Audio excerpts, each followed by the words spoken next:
आज जो कुछ हम सुने खुदाबंद कभी ना भूलें इन जीसस ने। तारीफ करो एक बार फिर पास्टर सेमिनार के लिए। हालेलुया।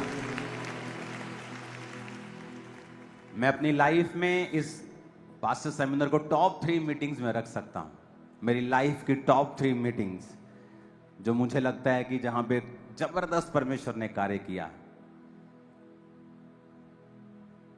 पास्टर सेमिनार करने के बाद 2-3 दिन तो हम आनंद से भरे रहे हैं। कुछ याद ही नहीं था कि थर्सडे मीटिंग है या कुछ है।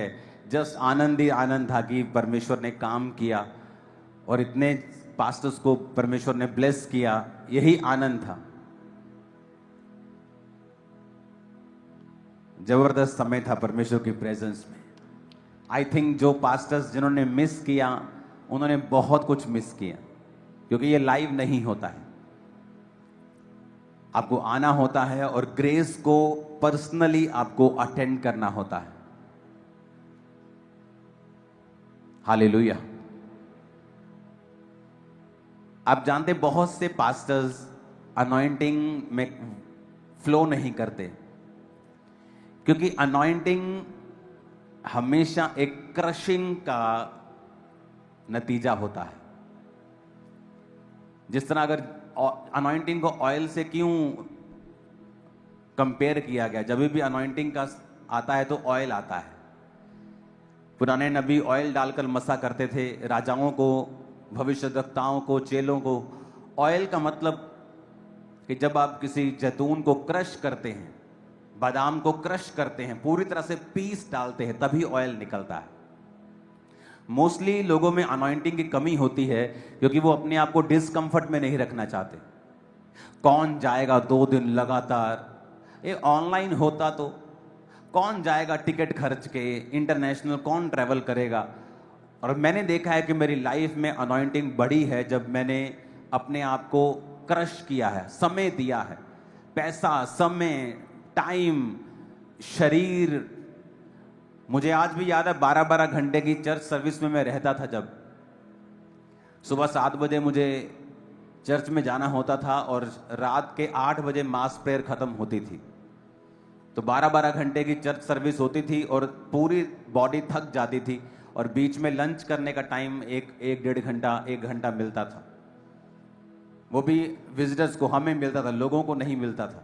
लेकिन जो फॉरेन विजिटर्स होते थे उन्हें मिल जाता था आधा घंटा 1 घंटा दोपहर को।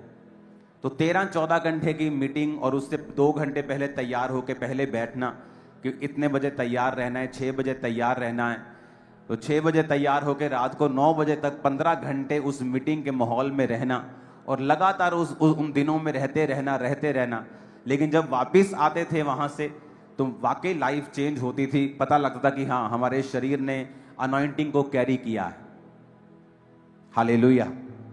आप 1 घंटा सर्विस अगर अटेंड करते हैं, आप अनॉइंटिंग भूल जाओ। आप कि 1 आवर सर्विस है जी, उनके लिए जो बहुत, जिनको जल्दी होती है। अगर आपको इतनी जल्दी है तो फिर 1 आवर भी करने की जरूरत क्या है आप लोगों को? परमेश्वर के चीजों में समय लगता है। आपको अनॉइंटिंग, आप परमेश्वर की प्रेजेंस में जाएं, आप प्रार्थना करें, आप वर्शिप करते हैं, आप परमेश्वर के वचन को सुनते हैं, कंप्लीट एक आप हासिल करते हैं परमेश्वर के मैसेज को, तो आपकी लाइफ में अनॉइंटिंग कार्य करती है। हालेलुया। तो अपना समय अगर हम जब बोते हैं परमेश्वर में और लगातार परमेश्वर की प्रेजेंस में बैठते हैं, तभी हम क्रशिंग प्रोसेस में जाते हैं और परमेश्वर का मसा हमारी लाइफ में काम करता है। तो जब भी चर्च में आए, आप वर्शिप करने के लिए बैठें, आप समय पे आए, पूरी चर्च को अटेंड करें। सिर्फ वचन के समय पे आना, वचन के 15 मिनट पहले, आधे घंटे पहले आ जाना, ऑफरिंग के आधा घंटा 15 मिनट पहले आना कि ऑफरिंग डाली, वचन सुना, लास्ट प्रार्थना की, बस हो गया। नहीं, आप आधी अधूरी सर्विस अटेंड कर रहे हैं। अगर आपको फुल चाहिए न्यूट्रिशन स्पिरिट के, तो आपको फुल मील लेना पड़ता है, आपको फुल परमेश्वर की प्रेजेंस में रहना होता है। और ये शुरू से मैंने सीखा है, शुरू से सीखा है। मोस्टली अपनी लाइफ में जब भी मैंने चर्च अटेंड की है, कंप्लीट ही की है। जब मैं अटेंड करता था तब भी कंप्लीट की है, जब जाता था तब भी कंप्लीट की है। पूरा शुरू होने से पहले बैठा और खत्म होने के बाद उठा। ऐसा कभी नहीं था कि आप तब जाएं जब चर्च 80% भरा हुआ, 90% भरा हुआ है। ऐसा मेरी लाइफ में कभी नहीं था। आप हमेशा देखोगे, इसलिए इत्तेफाक से कुछ नहीं होता। आप एक रेगुलर वर्क करते हैं, कर्म करते हैं अपने विश्वास के अनुरूप कि परमेश्वर आपकी लाइफ के ऊपर काम करता है।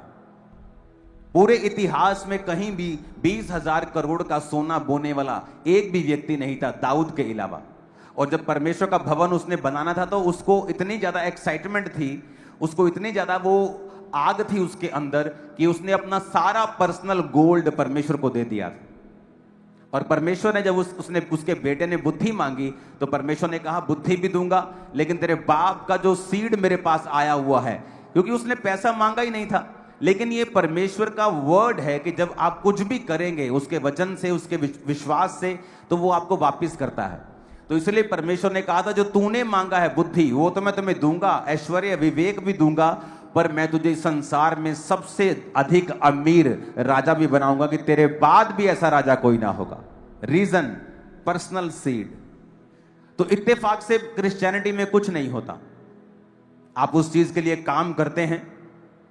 मोस्टली अमेरिका के जो बिलियनियर्स हैं, मिलियनियर्स हैं, उन्होंने उसके लिए काम किया है। बाइबल के वचनों को लिया जो प्रोस्पेरिटी से संबंधित थे। उनकी कॉलिंग एज ए पास्टर नहीं है, उनकी कॉलिंग एज ए प्रेरित नहीं है, एज ए बिजनेसमैन उनकी कॉलिंग है, और वो चर्चिस को सपोर्ट करते हैं। लेकिन उनकी टेस्टिमनी है कि वो परमेश्वर पे फेथ करते हैं, चर्चिस में बोते हैं, काम करते हैं, और अपने विजन के रिगार्डिंग उन्होंने कार्य किया है। जब तक आप कार्य नहीं करेंगे तब तक परमेश्वर आपको कुछ नहीं देगा। अपने आप धरती पे कुछ नहीं होगा। अपने पड़ोसी को बोलो, अपने विजन के अनुरूप कार्य कर। आमीन। तो जो भी आज आप करेंगे, जैसी फसल आप चाहते हैं वैसा बीज आप बोएंगे। अगर आपने उन फसलों को नहीं काटा है, इसका मतलब आपके बीज अधूरे थे। अगर आपका बीज अधूरा है, फिर आप परमेश्वर को कंप्लेंट नहीं कर सकते कि परमेश्वर मेरे मन के मुताबिक मुझे फसल नहीं मिली। हमें जैसी फसल चाहिए उसके अनुसार हमें बीजों को बोना पड़ेगा। और कई बार पवित्र आत्मा हमसे बात करता है। वो हमसे बात करता है हमारे बोने के विषय में, हमारी प्रेयर के विषय में। आप कितना बोते हैं ये मतलब नहीं है। हो सकता है यहां बोने वाला व्यक्ति जो 1,000 रुपए बोता है और यहां 5 लाख बोने वाला व्यक्ति उस 1,000 रुपए से कम आशीष पाए, क्योंकि वो 5 लाख वाला व्यक्ति, उसका टाइथ 15 लाख है और वो सिर्फ 5 लाख बो रहा है। लेकिन उस 1,000 रुपए वाले का टाइथ 800 है, लेकिन वो 1,000 रुपए बो रहा है। परमेश्वर की निगाह में उस 1000 वाले की वैल्यू ज्यादा है और वो ज्यादा बरकत पाएगा और वो बढ़ता भी जाएगा। फिजूल खर्ची भी नहीं होगी, शैतान को परमेश्वर डांटेगा भी। तो बात क्वांटिटी की नहीं, क्वालिटी की है कि आपको जो दिया गया है परमेश्वर के द्वारा, उसके अनुसार आप अपनी लाइफ में क्या कर रहे हैं। अगर आप उसके अनुसार अपनी लाइफ में कर रहे हैं तो आप ब्लेस्ड होंगे, लाइफ सेम नहीं होगी। आमीन। ऊंचा ये आशीष आपकी है। लूका 1 उसकी 5 आयत से हम पढ़ेंगे और आज हम एक बाइबल स्टडी को करेंगे। और ये बाइबल स्टडी आपके दिमाग में ये बात को डालेगी कि परमेश्वर किस तरह से कार्य करता है। यहूदिया के राजा हेरोदेस के समय अबिया के दल में जकरिया नाम का एक याजक था और उसकी पत्नी हारून के वंश की थी, जिसका नाम अलीशिबा था।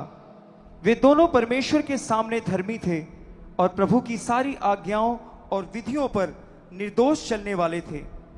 उनके कोई भी संतान न थी, क्योंकि अलीशिबा बांझ थी और वे दोनों बूढ़े थे।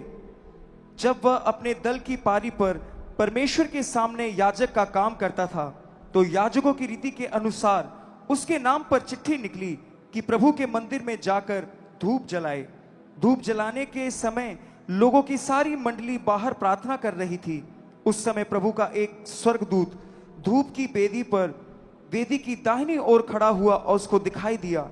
जकरिया देखकर घबराया और उस पर बड़ा बड़ा भय छा गया।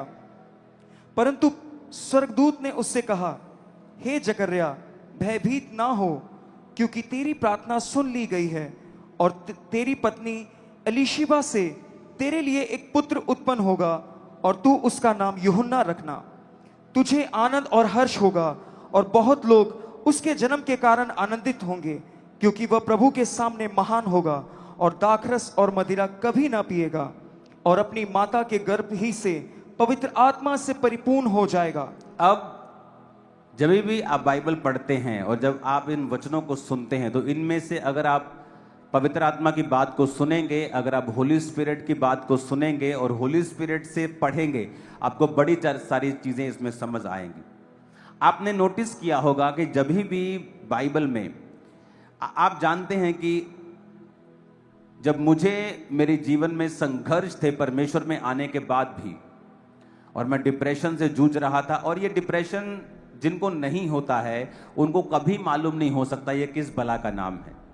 जब डिप्रेशन आपका हाई लेवल पे चला जाता है तो ये पागलपन के बराबर होता है, और इसमें आदमी अमीर हो गरीब हो, उसके पास दुनिया की सारी चीजें हो, उसके लिए जीरो हो जाती है और वो सुसाइड करना चाहता है।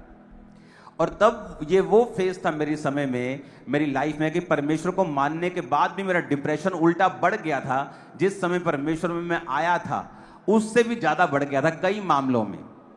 तो परमेश्वर की आत्मा ने मुझसे बात की थी कि तुझे पवित्र आत्मा में भरना है और अनॉइंटिंग में बढ़ना है और ये डिप्रेशन खत्म हो जाएगा। क्योंकि जब आप पवित्र आत्मा में भरपूर होते हैं, जब आप पवित्र आत्मा से भरते हैं, बड़े सारे शैतानी ऐसे बोझ हैं आपकी लाइफ के ऊपर, ऐसे बंधन हैं आपकी लाइफ के ऊपर। क्योंकि अगर परमेश्वर ने आपके जीवन में आपको आशीष देनी है, वो आपसे बात करता है और आप उन कदमों को उठाते हैं। वो बात आत्मा के द्वारा हो सकती है, वो बात वचन के जरिए हो सकती है, परमेश्वर के दास के द्वारा जो वचन दे रहा है उसके जरिए हो सकती है। तो एक्चुअल में परमेश्वर की आत्मा आपसे बात करती है, वचन को भेज के अपने लोगों को चंगा करती है। और अगर आप पवित्र आत्मा पाए हुए नहीं हैं और पवित्र आत्मा से भरे हुए नहीं हैं, तो कई बार आप उन बातों को समझ नहीं पाते, क्योंकि बाइबल कहती है शारीरिक मनुष्य शरीर की बातों को समझता है लेकिन आत्मा की बातों को नहीं समझता। तो जब पवित्र आत्मा से आप भरपूर होते हैं तो आप परमेश्वर की बातों को समझते हैं और अपने डेस्टिनी की ओर, जो आपके लिए परमेश्वर ने ग्लोरियस फ्यूचर रखा हुआ है, आप उसकी ओर भागते हैं। तो कभी क्या आपने नोटिस किया कि जब भी पवित्र आत्मा की भरपूरी की बात बाइबल में की गई है, वहां यह जरूर कहा गया है कि वो दाखरस और मदिरा कभी ना पिएगा। आपने नोटिस किया ये बात?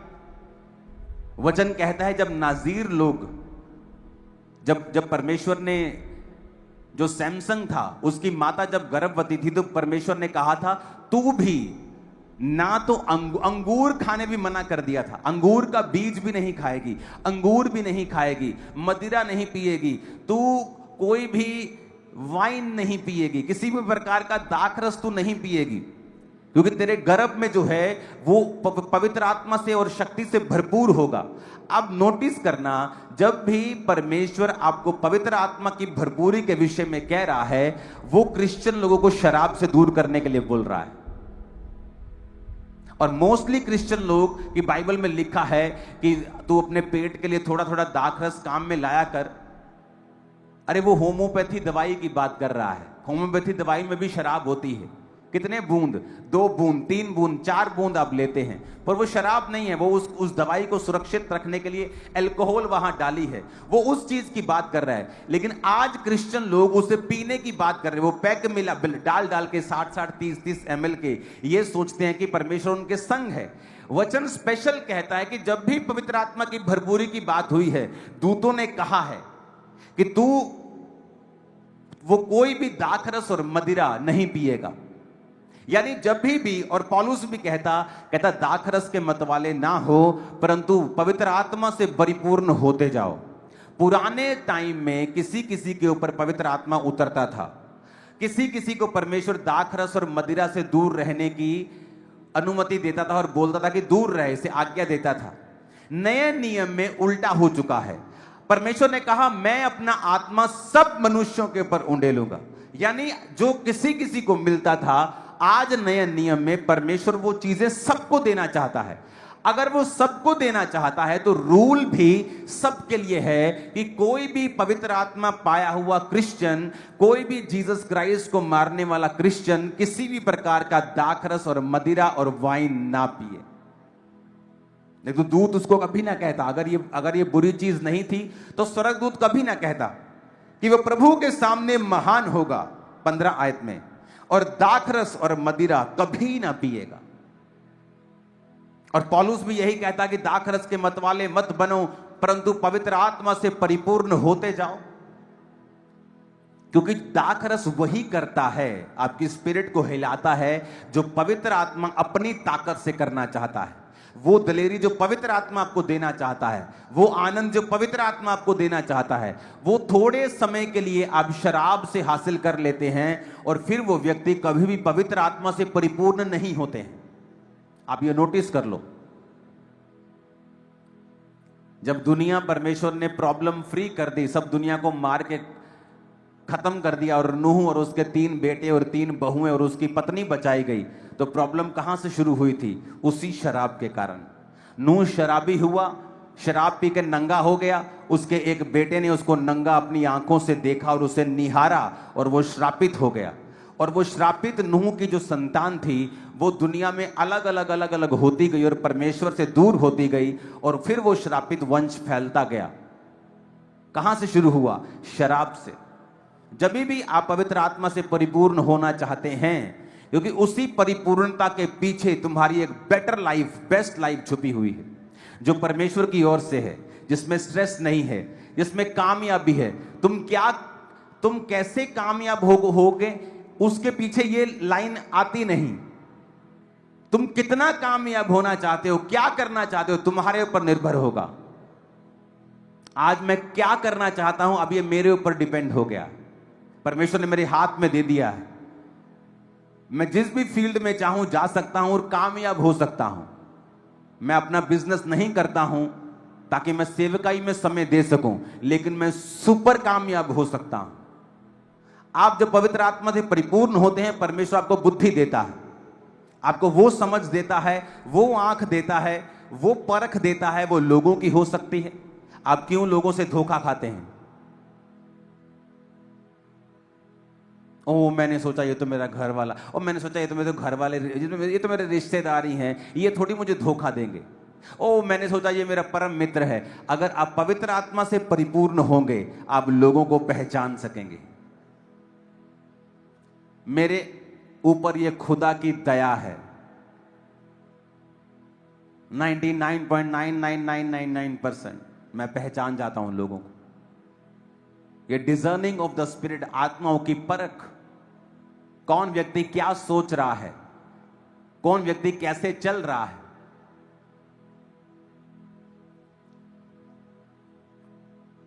और कई बार मुझे इसका दुख होता है कि कई बार मैं परमेश्वर की आवाज को सुनते हुए भी इग्नोर किया। आत्मा की परख होने के बावजूद भी शरीर की बात सुनी। एक दिन एक करप्ट आदमी मुझसे मिला और उसने कहा ये काम है, ये मैं कर दूंगा, ओके। और मैं गाड़ी चला रहा था, उसने मुझसे एक बात पूछी, आप प्रभु से पूछना मैं कैसा व्यक्ति हूं। तब अभी उसने धोखा नहीं किया था, अभी सिर्फ वो बातें चल रही थी उसके साथ। और पवित्र आत्मा ने मुझसे कहा ये एक फ्रॉडिया है, ये एक फ्रॉड आदमी। लेकिन मैंने होली स्पिरिट की बात को नहीं सुना और हम वो करते गए जो वो कहता गया और एंड में फ्रॉड था।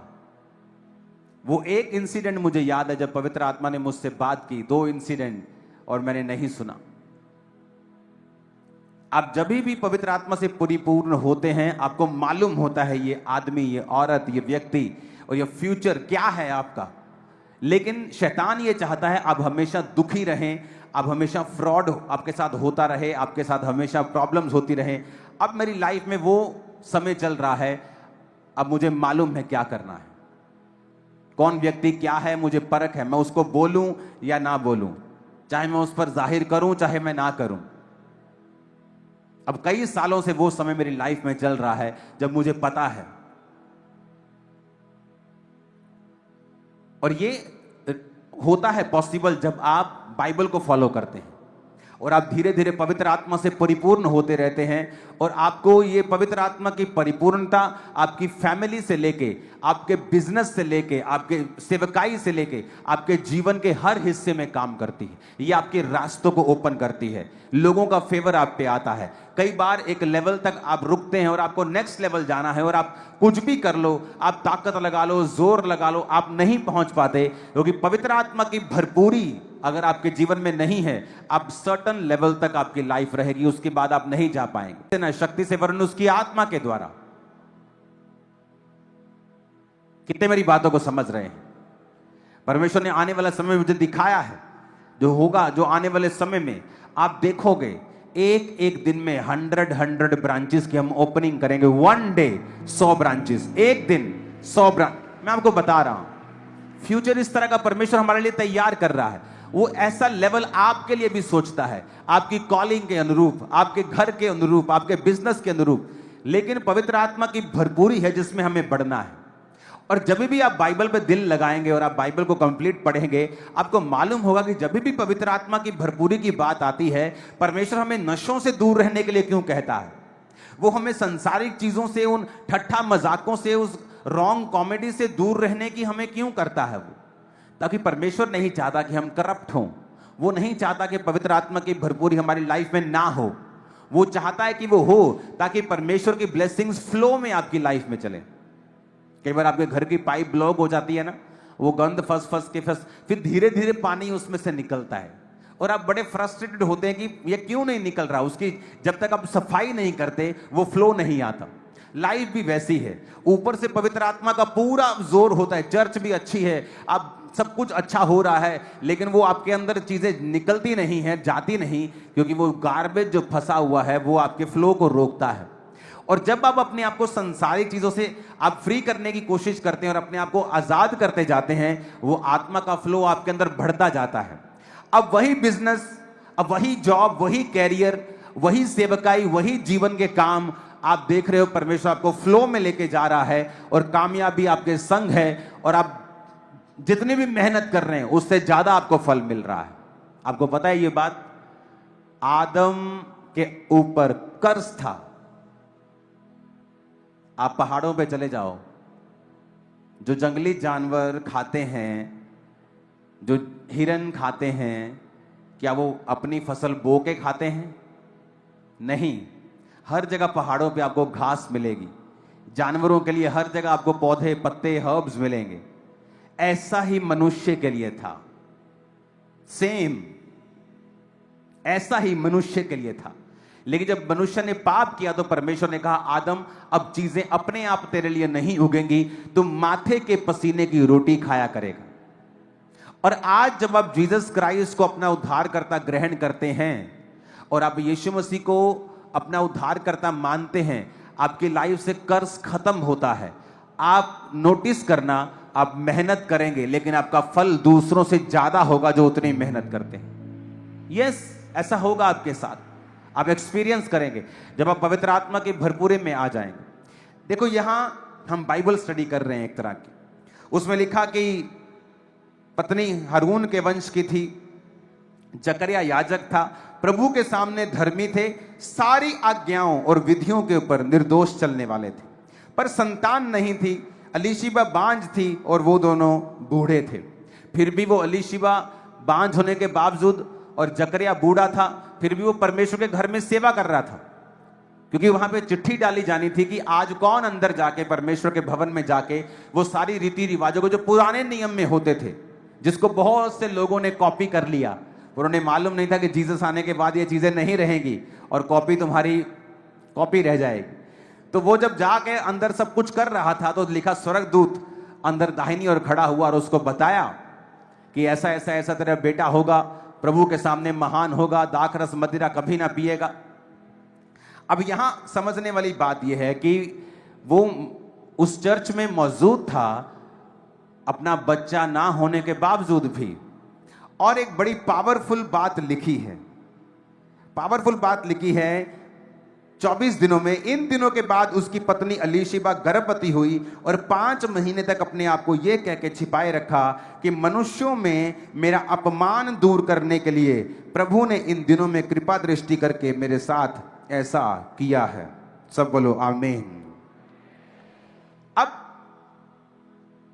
मैंने एक बात को नोटिस किया है, जब परमेश्वर आपकी लाइफ में किसी चीज को डिले करता है या आपको कोई चीज में वो देरी कर रहा है, मैंने हमेशा देखा है उसके पीछे परमेश्वर जब देता है तो वो आम मनुष्यों की ब्लेसिंग से कहीं ज्यादा ब्लेस होता है। जब सैमसंग डिले हुआ, उसकी माता बूढ़ी हो गई लेकिन गर्भवती नहीं थी, और जब परमेश्वर के दूत ने उसे बताया कि अब तेरे बेटा होगा, अब तू दाख रस से मदिरा से दूर रहेगी, दाख का बीज ना खा, दाख ना खा, अंगूर ना खा, कुछ नहीं तू खाएगी। और जब परमेश्वर ने सैमसंग दिया तो वो ऐसा मनुष्य था जैसा धरती पर कभी नहीं था। यूहन्ना बपतिस्मा देने वाला एक ऐसा मात्र मनुष्य जिसने खुदा को बपतिस्मा दिया, यीशु मसीह को। आम मनुष्य नहीं था, वो सबसे बड़ा था, वो पवित्र आत्मा से परिपूर्ण था गर्भ से ही, लेकिन जब वो आया तो देरी के साथ आया। कई बार अब आपकी लाइफ में परमेश्वर की कुछ खास योजनाएं होती हैं और वो योजनाएं परमेश्वर आपको बताता नहीं है कई बार, लेकिन आपको विश्वास के साथ परमेश्वर में खड़े रहना होता है। और परमेश्वर बताता नहीं कि तेरी लाइफ में ये मैरिज का डिले किस लिए है। डिले अगर तो पवित्रताई में रह के आया है। अब ये लिखा आज्ञाओं और विधियों पर निर्दोष चलने वाले थे। निर्दोष का मतलब है परमेश्वर की सारी आज्ञाओं को मानते थे, बच्चा नहीं था, कोई शर्म नहीं की, तब भी परमेश्वर के घर में सेवा कर रहे हैं। आज कई टेस्टिमनीज मैंने सुनी है, मैं चर्च में आया, मेरे बेबी नहीं हुआ, अब मैं चर्च में नहीं आता। बावजूद की चर्च में हजारों बेबीज की टेस्टिमनी हुई है। आपको ऐसे लोग भी मिलेंगे जो ऑफेंड हो गए, नहीं 2 साल कोई बेबी नहीं हुआ, अब मैं चर्च में वैसे खुदा के साथ जुड़ा हुआ। तुम जुड़े नहीं हुए हो, तुम झूठ बोल रहे हो, तुम जुड़े हुए नहीं। अगर कोई खुदा के साथ जुड़ा हुआ है वो हमेशा संडे चर्च में होगा। अगर अलीशिबा, अगर जकरिया खुदा के साथ जुड़े हुए थे तो वो कहां थे? भवन के अंदर। बाहर नहीं कहते हम यहोवा को मानते हैं, हम यहोवा के साथ जुड़े हुए हैं। नहीं जुड़े तुम लोग यहोवा के साथ, झूठ बोलते तुम लोग। भवन के अंदर था कि हो सकता है मेरी चिट्ठी निकल जाए, कि भवन के अंदर जो रीति रिवाज करने हैं अंदर जाके परम पवित्र स्थान में, हो सकता है पवित्र स्थान में जाने के लिए आज मेरा नंबर आ जाए। चिट्ठी डली तो उसी का नाम निकला। एक्साइटेड था सेवा के लिए, बावजूद उसके कि कोई बेबी नहीं है। आज लोग कहां हैं ये बोलने वाले कि तू चंगा कर ना कर, तू मेरा परमेश्वर है? बहुत कम है। हालांकि आज वो दिन चल रहे हैं जब परमेश्वर लाखों लोगों के ऊपर दया कर रहा है, हजारों के गर्भ खोल रहा है, हजारों मिरेकल्स हो रहे हैं। इसके बावजूद भी लोगों का विश्वास देखो कि वो ये कह रहे हैं कि नहीं हमें नहीं मिला। वैसे हम खुदा के साथ जुड़े हुए हैं। तुम नहीं जुड़े हुए। अगर तुम खुदा के साथ जुड़े हुए हो तुम सेवा कभी ना छोड़ोगे, तुम प्रभु का भवन कभी ना छोड़ोगे, तुम परमेश्वर के घर में आना, सेवा करना, बोना, प्रार्थना, फास्टिंग कभी ना छोड़ोगे। कई बार परमेश्वर आपको रोकता है, इसलिए नहीं कि वो आपको दुखी करना चाहता है, क्योंकि जो वो आपको देना चाहता है उसका एक खास समय है। यूहन्ना बपतिस्मा देने वाला परमेश्वर से ज्यादा पहले नहीं आ सकता था। उसे जीसस क्राइस्ट के उसी साल में ही आना था। 6 महीने पहले ही बस उस दुनिया में आना था, उसी समय बड़ा होना था। और जीसस क्राइस्ट के जब वो 7 की उम्र का था तभी उसे सेवा शुरू करनी थी। तो परमेश्वर कैसे पहले दे देता उसकी मां को? परमेश्वर ने इंतजार किया, अपने धर्मी की जिंदगी में इंतजार किया, और ये इत्तेफाक नहीं होता है। यूहन्ना अलीशिबा के गर्भ से आएगा ये लिखा हुआ नहीं था। वचन कहता है जब मरियम गर्भवती हुई तो उसने कहा अब से युग युग के लोग मुझे धन्य कहेंगे, क्योंकि परमेश्वर ने अपने दासी की दीनता के ऊपर दृष्टि की है।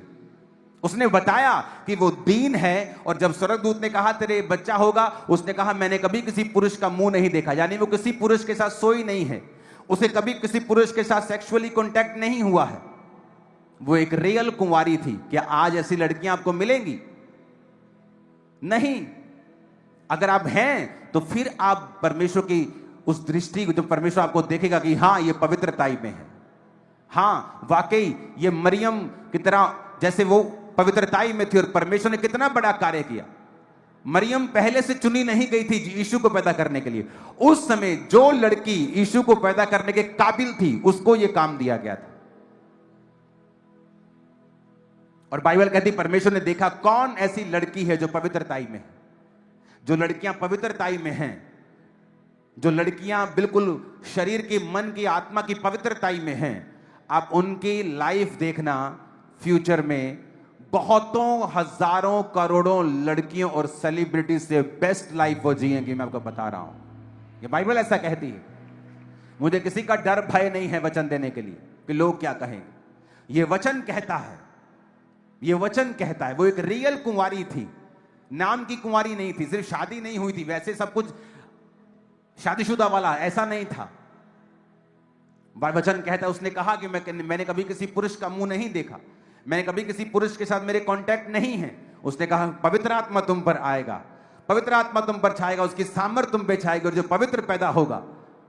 उसने कहा ओके डन, ठीक है। वचन कहता है उसने, परमेश्वर ने अपनी दासी की दीनता के ऊपर दृष्टि की। यह भी इत्तेफाक नहीं था, बूढ़े होने के बावजूद भी वो परमेश्वर के भवन में थे, यह भी इत्तेफाक नहीं था। ग्रेटनेस इत्तेफाक से नहीं आती है। अगर आप चाहते हैं आप ग्रेट हो, आपको आज डिसीजन लेने पड़ेंगे और फ्यूचर आप ग्रेट होंगे, ग्रेटेस्ट होंगे। आमीन। ऊंचा ये ग्रेटनेस आपकी है और ये कैरेक्टर भी परमेश्वर आपको दे। आमीन आमीन। अब देखो उसने कहा 25 आयत में, मनुष्यों में मेरा अपमान दूर करने के लिए। आप जानते हैं मनुष्यों में लोगों के अपमान होते हैं। क्या अपमान है? ये बहुत छोटा आदमी है, बहुत गरीब है, ये बीमार है। बहुत तरह के अपमान आप फेस करते हैं लाइफ में, क्योंकि आपके पास पैसा नहीं है या आपके कोई फिजिकल ऐसी चीज है आपकी लाइफ में। लेकिन बाइबल कहती है परमेश्वर आपके अपमान को दूर करता है। जब आप पवित्रताई में जीते हैं और परमेश्वर के साथ एक संबंध बना के रखते हैं और आप परमेश्वर से हटते नहीं हैं, आप परमेश्वर में कंटिन्यू अपनी वॉक को जारी रखते हैं, क्योंकि बीच में ऐसा समय आएगा जब परमेश्वर आपको लगेगा कि आपकी प्रार्थना का उत्तर नहीं दे रहा। ऐसी घटनाएं भी होंगी जो आपके विश्वास को हिलाएंगी।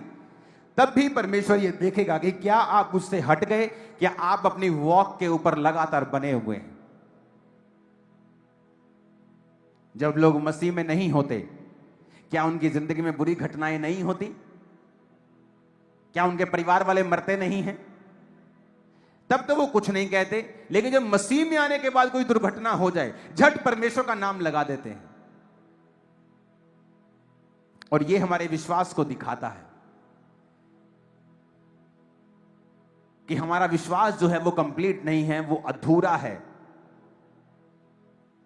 यहां पर एक ऐसा धर्मी कपल जिसने सारी जवानी निकाल दी और बेबी का मुंह नहीं देखा, और फिर भी वो बुढ़ापे में जो अपने घुटने की, अपने कूल्हे की, अपनी हड्डियों की दर्द की, अपने पेट की वो कंप्लेंट करता हुआ घर रह सकता है, निराश होकर शराब पी के, दाखरस पी के गुजार सकता है। बुढ़ापे में अब उसको कुछ नहीं मिला, लेकिन वचन कहता है कि मनुष्यों में उसने कहा मेरा अपमान दूर करने के लिए परमेश्वर ने इस उम्र में मुझ पे कृपा दृष्टि की है। कई बार आपका अपमान होता जब आपका जवान बेटा नशे करने लगता है। आपके घरों में कई तरह के अपमान शैतान डालता है, या सिचुएशन डालती है, लाइफ डालती है। लेकिन वचन ये कहता है वो अपमान दूर हो सकता है जब आप परमेश्वर के साथ वफादार रहें और परमेश्वर के घर में आते रहें, परमेश्वर के साथ जुड़े रहें, घरों में परमेश्वर को मानते रहें। आप जानते हैं जब शैतान ऐसे अपमान आपकी लाइफ में रखता है तो कैसे निकलना है। पहली बात, अपनी निगाहें पॉजिटिव चीजों की ओर लगाएं जो आपकी लाइफ में हैं। जो अलीशिबा के पास था, क्या उसका पति बेड रिडन नहीं था, बीमार नहीं था कि बेड पे है, उसका पति ठीक था, बूढ़ा था, लेकिन जाके चर्च सेवा कर रहा है। तो वो रोज थैंक्स करती होगी, परमेश्वर कोई बात नहीं, अगर मेरे पास बच्चा नहीं है तो देखो लोगों के पास तो पति भी नहीं है, उनके पति बीमार हैं, देखो वो खुद बीमार हैं, लेकिन मैं तो ठीक हूं, मेरा पति भी ठीक है, हम अच्छा खा रहे हैं, अच्छा पी रहे हैं, तेरे भवन की सेवा कर रहे हैं। यह तरीका है परमेश्वर से लेने का। शैतान क्या करता है? वो चीजें आपको दिखाता नहीं, उन चीजों की ओर आपका ध्यान नहीं जाने देता जो आपकी लाइफ में ऑलरेडी हैं। आप सुबह यहां आए हो, डायलिसिस करा के तो नहीं आए ना, बाथरूम आया था ना सुबह। उनको पूछो जिनकी किडनियां काम नहीं करती हैं, जो डायलिसिस करवा के अपने शरीर का सारी गंदगी बाहर निकालते हैं। सुबह खाया पच गया ना, क्योंकि आपका लीवर ठीक है। उनको पूछो जिनका लीवर खराब है और पेट में पानी भरता है। उनको पूछो जिनको दिखता नहीं है, जिनको सुनता नहीं है, जो चल नहीं सकते हैं, जो बेड पे हैं। उनको पूछो, वो कहेंगे सब जो तुम मांग रहे हो ना, ये फुलिशनेस है। जो तुम्हारे पास है ना, तुम्हारे हाथ पांव टांग हार्ट किडनियां काम कर रही है ना, शुक्र किया करो रोज उठ के सुबह, रोज, कि प्रभु सब कुछ काम कर रहा है, थैंक यू। तुम करोड़ों रुपए के मालिक हो, अपनी बॉडी तुम्हारी करोड़ों की है, 25-25 30-30 लाख की तुम्हारी एक किडनी है, तुम्हारी करोड़ों रुपए के तुम्हारे अंग है बॉडी के अंदर जो परमेश्वर ने तुमको दिए हुए हैं। लेकिन उनके बारे में नहीं सोचना, हमें उस वीजा के बारे में सोचना है जो मेरा रिजेक्ट हो गया, और सारा ध्यान उस वीजा पे लगा के मुझे बिगड़ना है, मुझे शराब पीनी है, मुझे परमेश्वर के खिलाफ कुड़कुड़ाना है। और शैतान अगर इस बात को देखता है कि कोई भी आशीष तुम्हें परमेश्वर से दूर रख सकती है, अगर वो तुम्हें ना मिले, वो मेक श्योर करता है कि वो आशीष तुम्हारी जिंदगी में कभी ना आए। हालेलुया। उसने कहा मनुष्यों में मेरा अपमान दूर किया गया। क्यों? क्योंकि वो परमेश्वर के साथ वफादार है। अपना ध्यान उन वस्तुओं की ओर लगाएं जो परमेश्वर ने आपको दे दी हैं। यह तरीका है लेने का परमेश्वर से, कि जो मेरे पास है मैं उस पर कॉन्सेंट्रेट करूंगा, जो मेरे पास है मैं उसके लिए परमेश्वर का थैंक्स करूंगा। और याद रखो, धीरे धीरे धीरे जब आप परमेश्वर में वफादार रहते हैं और बढ़ते जाते हैं, हर एक चीज आपके पास होगी। हर एक चीज जो आपके लिए बनाई गई, जिसके लिए आप मांग रहे हो, जो चीजें सब आपके पास होगा, सब कुछ आपके पास होगा, राइट समय के ऊपर आपके पास होगा, कुछ भी डिले में नहीं होगा। आपकी लाइफ ग्रेटनेस में होगी, आपका कैरियर ग्रेटनेस में होगा, कुछ भी डिले नहीं होगा। लेकिन क्या आप परमेश्वर में वफादार हैं? उन समयों में भी जब कुछ जवाब नहीं आ रहा, आपको लगता है, या जो आपकी मेजर प्रेयर रिक्वेस्ट है उसको माना नहीं जा रहा, उसका उत्तर नहीं आ रहा, क्या तब भी आप फेथफुल हैं परमेश्वर के संग? ये मायने रखता है।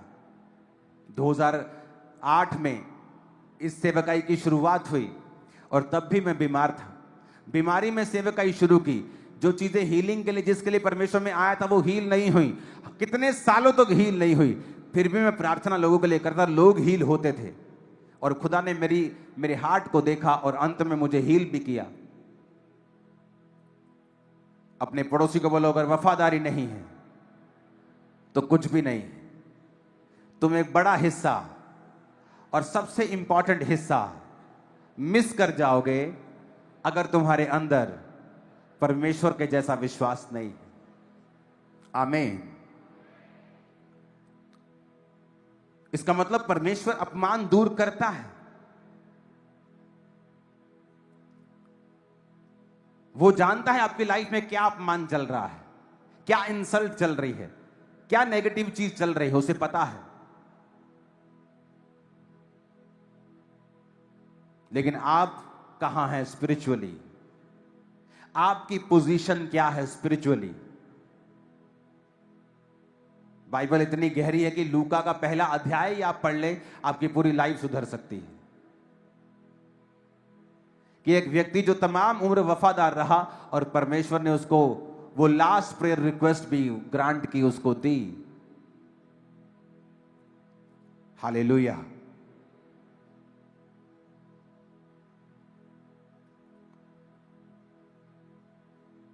जब आप एक समय था जब मैं लोगों को ओवर ब्लेस करता था, और तब भी उनमें वो ग्रेटिट्यूड, वो थैंक्स गिविंग नहीं थी।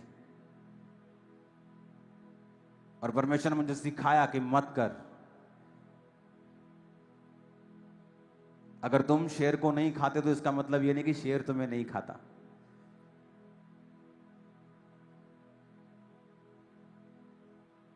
लोगों को सिखाया गया कि थैंक्स गिविंग, अगर कोई तुम्हें ब्लेस करे तो इसका मतलब ये नहीं तुम इसके काबिल हो।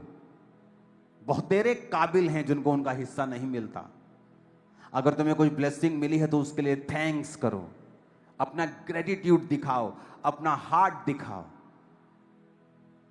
और तुम और ब्लेस किए जाओगे, तुम और अधिक आशीषित किए जाओगे।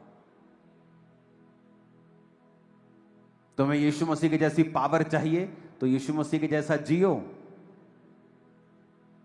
प्रेरितों की जैसी पावर चाहिए तो प्रेरितों के जैसा जियो। उनके जैसी महान आशीषें चाहिए तो बुढ़ापे तक परमेश्वर से रहो वफादार। वो कभी भी कुछ भी चेंज कर सकता है। अगर फेथफुलनेस आप में नहीं है, वफादारी नहीं है, जब आपकी लाइफ में मुश्किल समय होता है तब परमेश्वर डिसाइड करता है तुम्हें कहां तक लेके जाना है। दाऊद की जिंदगी में फाइनल ब्लेसिंग नहीं थी। परमेश्वर ने कहा अगर तू व्यभिचार ना करता तो मैं तुम्हें बहुत कुछ देने वाला था, और भी बहुत कुछ मैं देने वाला था।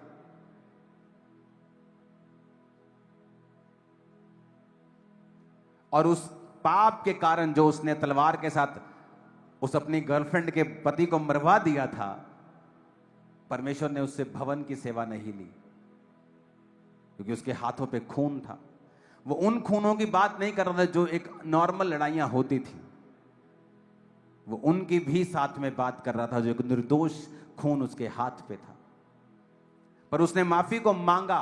वो असर तो पूरी जिंदगी उसका पाप का असर तो उसके परिवार पर, उसकी लाइफ पे रहा, लेकिन उस माफी के कारण, परमेश्वर के साथ जुड़े रहने के कारण वो बना रहा और उसको कोई हरा नहीं पाया।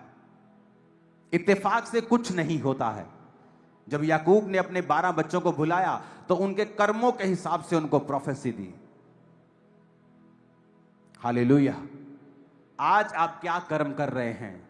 कैसी लाइफ परमेश्वर में जी रहे हैं? क्या आपका बोना है? क्या आपका परमेश्वर में स्टैंड है?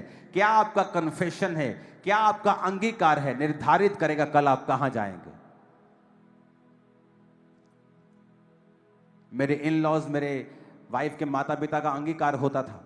जब जीवन में कोई कुछ नहीं होता था, पैसे उधारे मांगकर चर्च में किराया पकड़ के आते थे। जिसको पूछते थे कैसे हो, बहुत ब्लेस्ड हैं परमेश्वर में, बहुत वधिया, बहुत वधिया, बहुत वधिया। जैसा बोला वैसा ही हो गया, बहुत वधिया हो गया। आपको बाय फेथ भी चलना होता है।